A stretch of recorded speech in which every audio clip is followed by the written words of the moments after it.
How to fix a computer that is locked up or frozen. PCs can stop responding to mouse and keyboard inputs. Restarting the computer usually resolves the problem. Disconnect all devices from the PC except the monitor, mouse, and keyboard. Press the Control, Shift, and Escape keys at the same time.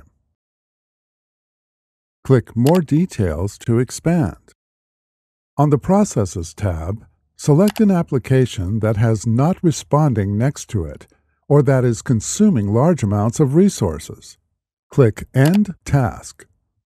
Do not end applications with the green leaf icon in the Status tab. End all unresponsive applications and then close the Task Manager. If the PC resumes working, save all your work and restart the computer.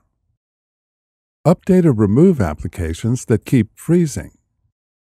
If the computer is still locked up, press and hold the power button on the PC. The computer turns off. Wait for 20 seconds and press the power button again to turn on the PC.